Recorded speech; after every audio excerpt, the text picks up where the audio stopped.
bahwa tidak semua melulu adalah kekeliruan atau kesalahan DPR. Kadang-kadang undang-undang itu tidak selesai-selesai karena pemerintahnya tidak datang, berlarut-larut. Saya ingin berharap gitu, mungkin punya harapan gitu ya terhadap Pak Bambang adalah sejauh apa di kepemimpinan Bapak bisa memberikan satu tawaran baru gitu. Apalagi kan APBN hari ini juga kita tahu banyak catatan gitu. Tambah lagi publik juga tidak percaya dengan beberapa anggota DPR pula yang juga banyak tersandra masalah hukum ya. Tidak hanya soal korupsi tapi juga masalah sampai ke ranah pribadi. Nah artinya saya mau tanya komitmen Bapak untuk membenahi itu seperti apa?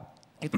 Ya yang penting bagi saya akan kerja, tidak akan berhenti, ya, apalagi budur. Ya, saya sudah mulai satu langkah. Kita minta juga para anggota DPR mulai menyadari diri bahwa di pundak mereka masing-masing ada tanggung jawab yang berat dari rakyat, ya, yang berat dari partainya, yang berat dari konstituennya. Ya. Maka yang paling penting adalah yang pertama partai harus tegas dalam mengawasi kader-kader terbaiknya, kader-kader yang diberikan kepercayaan atau yang menjadi ujung tombak di parlemen. Anggota DPR merupakan pilar daripada partainya masing-masing. Nah kalau pilarnya kotor, maka partai akan kosong. Yang menjadi masalah begini Mas Bambang. Anda menjadi saksi kasus dugaan korupsi IKTP. Posisi Anda saat ini adalah ketua DPR. Anda tadi mengatakan ingin menggandeng KPK membersihkan DPR. Kalau misalnya Anda diperiksa, kemudian nanti ada apa-apa, kita tidak tahu, ada apa-apa begitu. Bukankah ini berpotensi menciptakan polemik antar dua lembaga tinggi? Cicak versus buaya lagi, Mas. Inilah yang kita sesalkan dari persepsi orang ya. Diminta keterangan itu bukan berarti harus bersalah.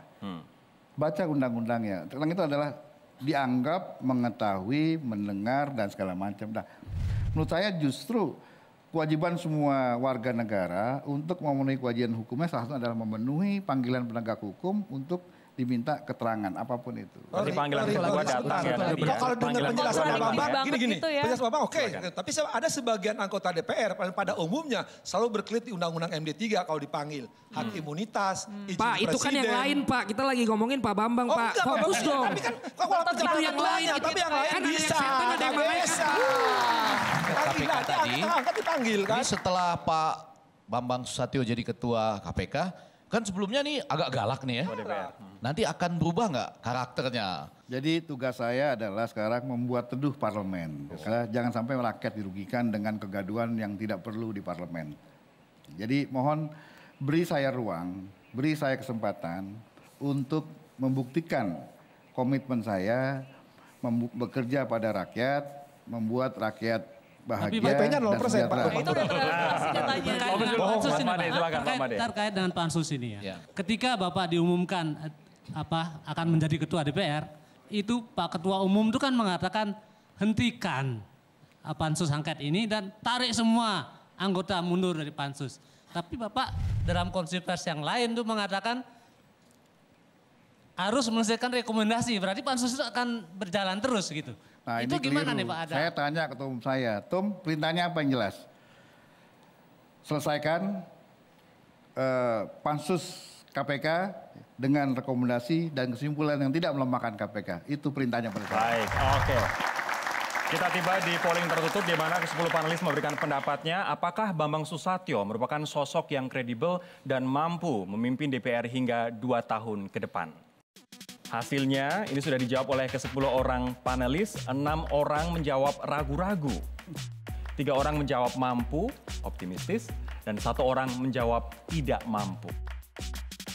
Ini yang menjawab tidak mampu hanya 1, Mas Bambang, tapi yang ragu-ragu cukup banyak, yakni 6. Ya pasti apa? Yang nanggapi bukan teman saya itu. Tapi menjawab keraguan-raguan ini apa yang Anda sampaikan agar mereka yakin? Ya beri saya ruang untuk bekerja.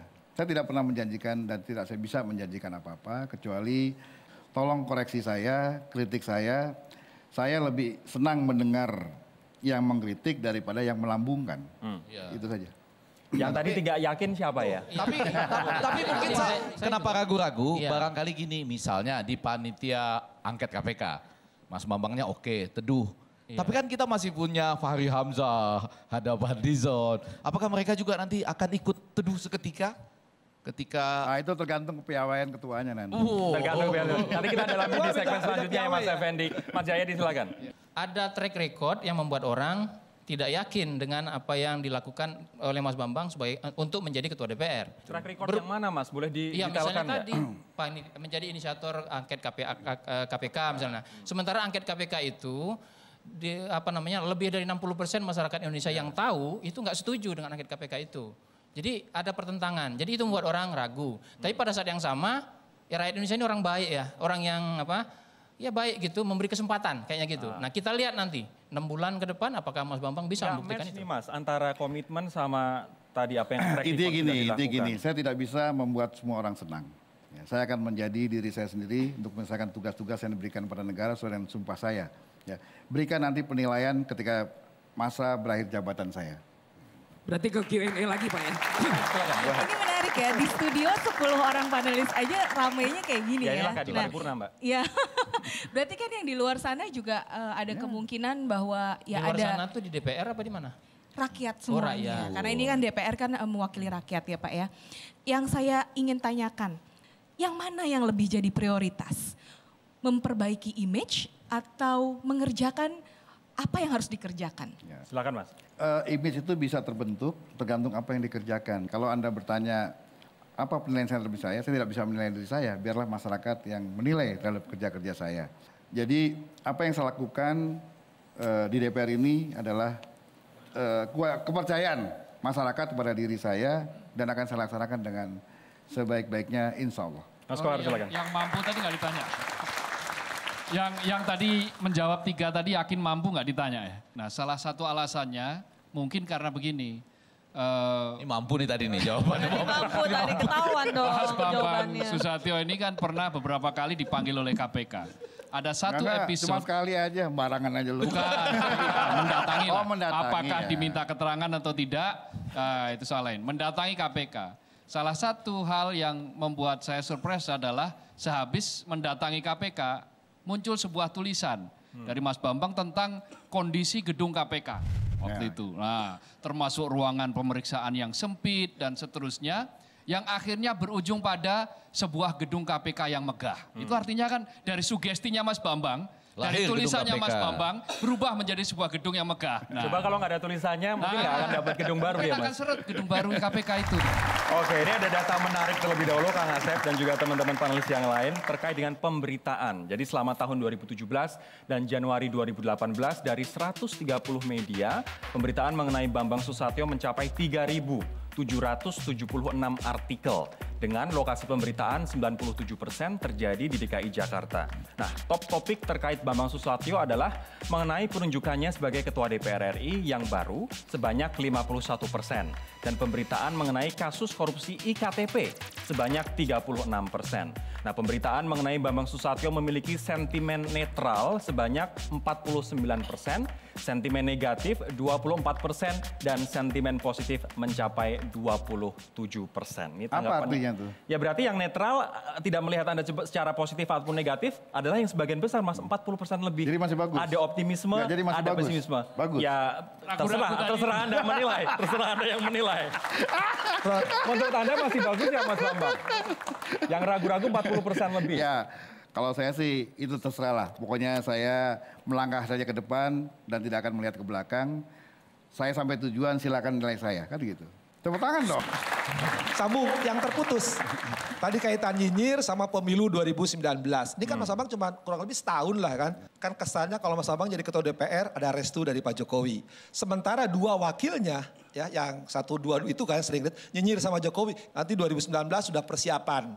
Nah jangan-jangan dalam masa persiapan ini ada kaitannya dengan pemilu. Mengamankan Pak Mas Bambang dari partai yang selama ini sudah menyatakan presiden. Ini mesti diluruskan karena untuk jadi ketua DPR itu tidak perlu restu presiden. Ya. Karena dia adalah hak ketua umum, adalah hak partai yang menunjuk seseorang untuk jadi ketua DPR. Bahwa ketua DPR itu akan menghadapi wakil-wakilnya yang bertentangan dengan pemerintah. Sementara ketuanya adalah dari partai pendukung pemerintah, itu menjadi tugas yang harus dilaksanakan bagaimana menumpulkan serangan-serangan terhadap pemerintah. Karena dia adalah partai pendukung pemerintah. Gitu. Tapi sementara ini yang dua lagi misalnya ya, ada dua kan, Iya. yang agak nyinyir itu pernah datang ke sini juga, pernah ya. itu. Oh, pernah Itu ya? sudah. Satu belum. Yang satu lagi akan datang.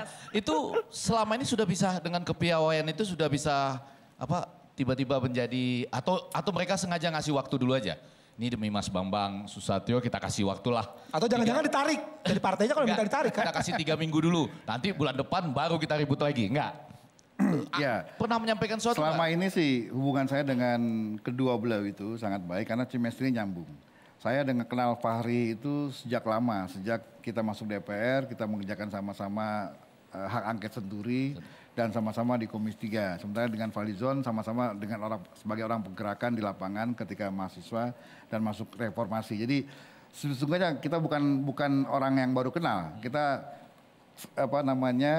sama-sama kenal karakternya. Kalau Falizon ya kita masih memahami dia kan dari partai bukan pendukung pemerintah. Lucu juga kalau dia bela-bela pemerintah. Maka kita biarkan saja dia kritis pada pemerintah, memang tugasnya. Nah, sementara PKS dalam tanda petik Fahri Hamzah ini adalah orang yang merdeka karena dalam tanda petik belum ada partai sekarang. PKS independen. Nah, kita berharap dia masuk ke Golkar nanti.